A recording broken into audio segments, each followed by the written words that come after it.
이제 말씀을 전합니다. 먼저 이 귀한 기도의 자리에 서신 우리 성도님들, 우리 한 사람 한 사람 축복합니다. 믿음을 가지고 아멘으로 응답하시기 바랍니다. 평안하십시오. 성령 충만하십시오. 이 시간의 말씀과 또 기도를 통하여서 주님이 주시는 참된 기쁨 안에 사는 여러분의 오늘 하루가 될 수 있기를 간절히 축복합니다. 전도서 말씀을 전체적으로 이제 묵상해 보면 해석하기가 난해한 구절들이 몇 가지가 있습니다.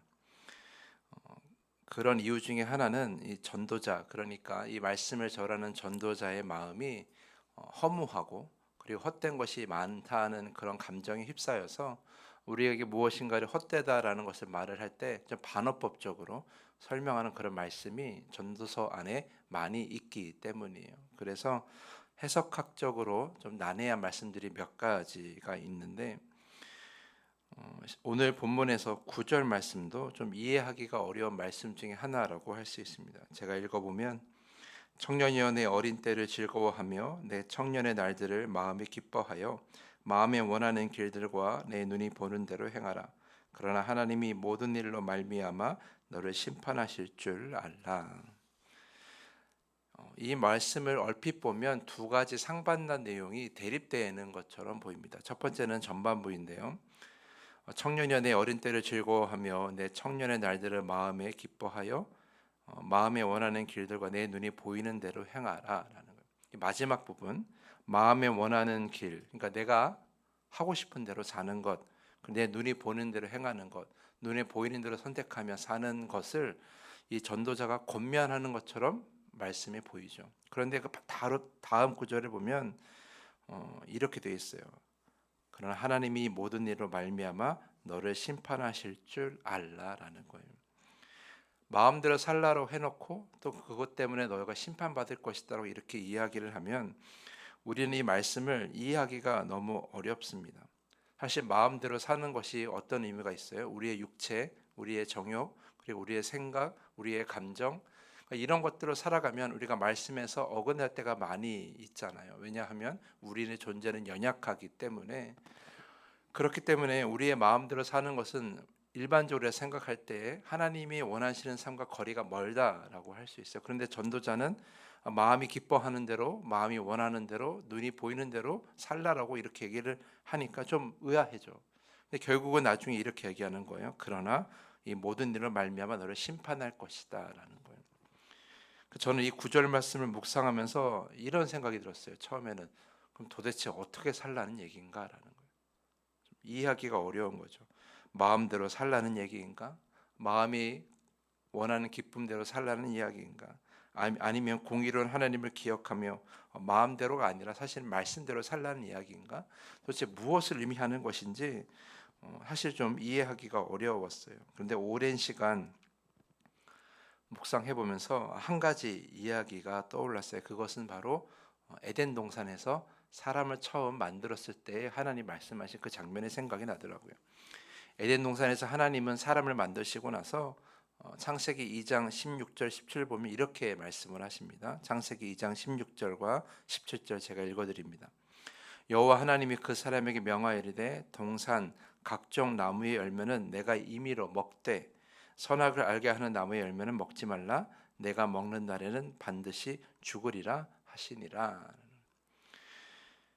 선악을 알게 하는 나무의 열매는 먹지 말라는 이 말씀 우리에게 많이 알려져 있고 기억하고 있는 말씀이에요. 그래서 우리가 선악과는 허락되지 않았다 이 말씀에 집중하다 보니 그 전에 했던 말씀은 우리가 잘 기억하지 않는데 이 16절 말씀도 매우 중요한 말씀 중에 하나라는 것이 제 안에 떠올랐어요. 다시 읽어보면 여호와 하나님이 그 사람에게 명하여이르되 동산 각종 나무의 열매는 내가 임의로 먹되라는 거예요. 여기서 임의로 먹되라는 말은 우리 쉽게 표현하면 자유롭게 먹어도 된다는 거예요. 그러니까 너희 안에 자유가 있다는 것이죠. 어떤 자유가 있어요? 마음대로 먹을 권리가 있다라는 거예요. 단지 먹을 것을 의미하는 것은 아니라고 생각합니다. 하나님이 창조하신 이 세상 속에서 자유롭게 기뻐하며 살 수 있다는 거예요. 우리가 신앙생활이 어렵다라고 말을 하고 또 그것이 진리인 것은 분명합니다. 그런데 하나님께서 우리에게 주신 것이 한 가지가 있어요. 그것은 바로 기쁨이라는 거죠. 갈라디아서를 보면 성령의 9가지 열매가 있는데 그 중에 하나가 뭐예요? 희락이에요. 희락이 뭐예요? 쉬운 말로 기뻐하는 거예요. 하나님은 우리에게 기뻐하는 열매를 주신 거죠. 다시 말하면 주님 안에 살면 주님의 자녀로 사는 것은 우리에게 기쁨이 있다는 겁니다. 하나님은 에덴 동산을 만드시고, 그러니까 세상을 창조하시고 그 세상을 완전하게 만드신 후에 또 사람을 만드시고 보기에 너무 좋았던 그 완전한 순간에 하나님은 우리에게 요구하셨어요. 너희가 기쁘길 원한다라고 말이죠. 그러니까 우리가 기뻐하게 사는 것은 하나님의 뜻입니다. 여러분 꼭 기억하십시오. 우리가 말씀 안에 산다고 해서 우리 신앙생활 한다고 해서 기쁨을 자제할 필요는 없어요. 기쁨은 하나님이 주신 것입니다. 이거는 불변의 진리예요. 성령 열매도 있고 또한 예수 그리스도의 삶을 보면 예수님도 공생의 기간에 많이 웃고 다니시고 많이 이야기하고 다니셨어요. 그러니까 결국은 우리에게 하나님이 주시는 기쁨이 있는 거예요. 기뻐하는 것이 하나님이 원하시는 거예요.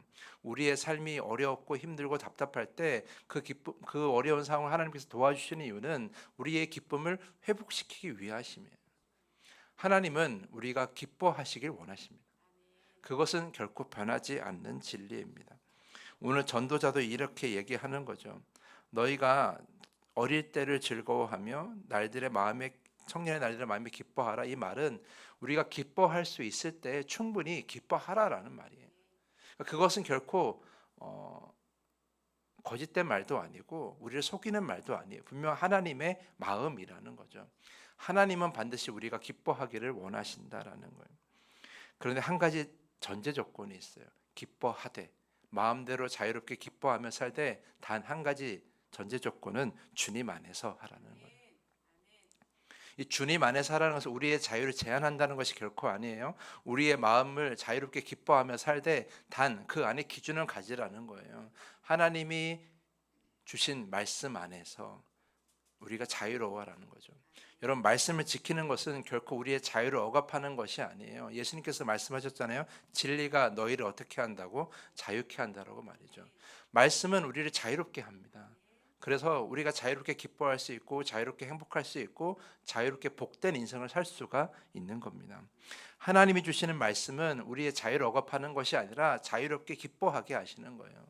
그러니까 우리가 하나님의 말씀 안에서 충분히 기뻐하며 살 수 있는 권리가 우리에게 있는 것이죠. 하나님이 허락하신 거예요. 그렇기 때문에 우리가 매일 아침 말씀을 묵상하고 그 말씀 안에 살기로 다짐하면서 말씀 안에 살기로 애쓴다면 나머지는 다 자유롭게 우리는 기뻐하며 살 수 있는 거예요. 하나님이 여러분 기뻐하러 하신 것들, 그것이 먹는 것이든 그게 놀거리든 무엇이든지 간에 그것이 말씀 안에서 우리가 누릴 수 있는 것이라면 자유롭게 누리며 기뻐하며 살 수가 있는 거예요. 그것은 하나님이 우리에게 허락하신 거예요. 우리가 신앙생활 한다고 기쁨을 멀리할 이유도 없고 기쁨을 제한할 이유도 없는 거죠. 그래서 오늘 여러분 특별히 오늘은 휴일이잖아요. 마음껏 기뻐하며 사십시오. 여러분이 기쁨을 누릴 수 있는 건 마음껏 누리십시오. 오늘 그런 날이 되셨으면 좋겠어요. 하나님이 허락하신 자유 안에서 우리는 마음껏 기뻐할 수 있는 거예요. 그렇다면 하나님이 주신 참된 기쁨 어떻게 구별할 수 있을 것인가, 어떻게 분별할 수 있을 것인가? 저는 쾌락과 희락의 차이에 있다고 생각을 합니다. 이것이 한자어기 때문에 이 하나님의 마음을 완전히 대변할 수는 없지만 그러나 우리가 비슷하게는 설명할 수 있다고 생각해요. 쾌락이라는 것이 성경에서 그렇게 좋지 않은 의미로 우리에게 번역되고 있거든요. 근데 희락은 또 좋은 의미로 번역되고 있어요. 그래서 이 차이를 설명해 드리고 싶은데 쾌락은 그 쾌락도 즐거움의 뜻인데 그 한자어를 보면 온전히 즐기는 그런 기쁨이 아니라 그저 순간적인 감정적인 기쁨을 쾌락이라고 이렇게 얘기합니다. 그러니까 쾌락은 우리 안에 순식간에 지나가고 우리 안에 남는 것이 없어요. 근데 그것을 쾌락이라고 한다면 희락은 다른데 희락은 우리가 충분히 즐길 수가 있어요. 그리고 그 즐거움이 오랫동안 남아 있어요. 그것이 희락이라는 거죠. 그러니까 결국은 순간적인 감정과 순간적인 즐거움, 그러니까 결국 잊혀지게 되는 그 순간의 기쁨 때문에 우리가 누리려고 하는 그것은 별로 좋지 않다라는 거예요. 영원히 내 안에 남아 있고 영원히 내 삶과 내 믿음에 영향을 줄 수 있는 그런 기쁨, 늘 즐길 수 있고 기억하고 생각나면 늘 돌이키면 돌이킬수록 내 안에 참된 기쁨을 줄 수 있는 그런 기쁨. 그것이야말로 진정한 하나님이 주시는 기쁨이라는 거죠. 이것을 분별할 수 있는 것은 말씀 안에 살면 그러한 희락을 우리가 많이 누릴 수 있다. 왜냐하면 그것이 성령의 열매이기 때문이에요. 그래서 빠르게 소비되는 의미 없는 기쁨이 아니라 평생 기억되고 감사하는 그런 기쁨을 누릴 수 있는 여러분 모두가 될 수 있기를 간절히 부탁을 드립니다. 그런 희락은 하나님이 우리에게 주신 거예요. 가족과의 기쁨, 친구와의 기쁨, 이웃과의 기쁨, 또한 교회 성도와의 기쁨, 예배 안의 기쁨, 기도 안의 기쁨, 말씀 안의 기쁨, 그 모든 것들이 다 하나님이 주신 기쁨이라는 것이죠. 오늘 하루 여러분 주님 안에서 마음껏 희락을 누리며 기뻐하며 살고 그 기쁨을 주신 주님께 하나님 그 주님께 감사하는 하루가 되십시오. 여러분 다시 한번 강조합니다.